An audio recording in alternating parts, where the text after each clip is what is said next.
Ito ang latest weather update.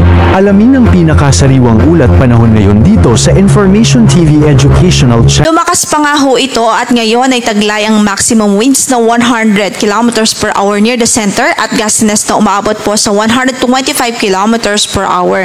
Ang kanyang naging pagkilos sa mga nakalipas na oras ay pakanluran, hilagang kanluran at 20 km per hour.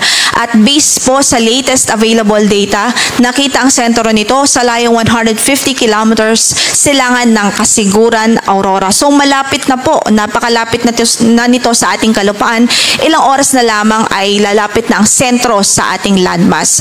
At kailangan po natin tandaan na bago pa lumapit o bago pa mag-landfall, ay mauuna na pong maranasan ng ating mga kababayan dito sa Northern at Central Luzon ang kalahating parte ng diametro ng bagyo.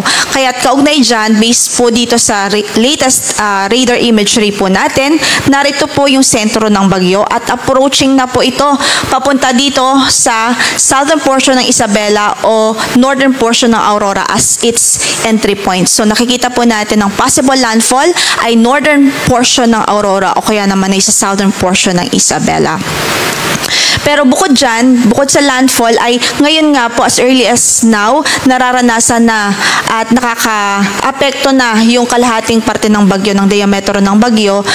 Dito po sa Cagayan, Isabela, Quirino, Aurora, maging sa ilang bahagi ng Quezon Province at yung mga pag-ulan, ramdam din ho sa malaking bahagi ng Bicol Region. Based na rin sa latest track na ipinalabas po natin.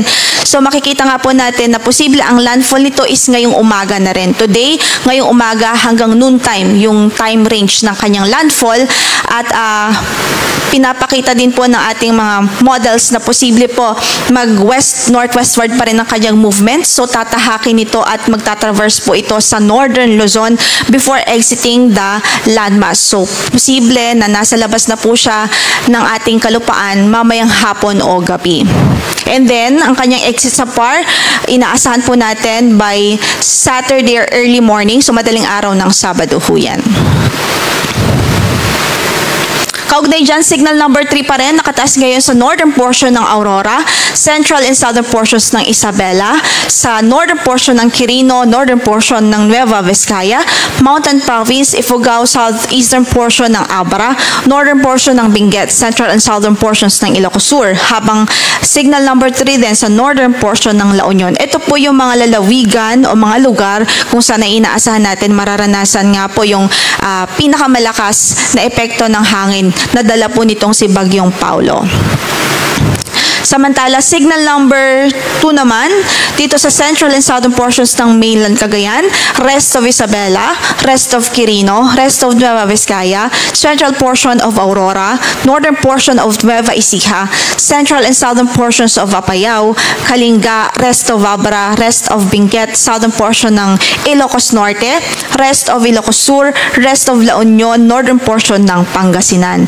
Habang signal number 1 naman sa rest of mainland Cagayan, including Babuyan Islands, rest of Aurora, northern portion of Quezon kasama ng Polillo Islands, Camarines Norte, northern portion ng Camarines Sur, Catanduanes, rest of Apayao, rest of Ilocos Norte, rest of Pangasinan, rest of Nueva Ecija, northern portion of Bulacan, Tarlac, northeastern portion ng Pampanga at northern portion ng Zambales. So sa mga areas na to, sa malaking bahagi, halos buong northern Luzon po at halos buong central Luzon at ilang bahagi ng southern Luzon, nakataas ang ating signal. So sila po yung directly affected ng bagyo.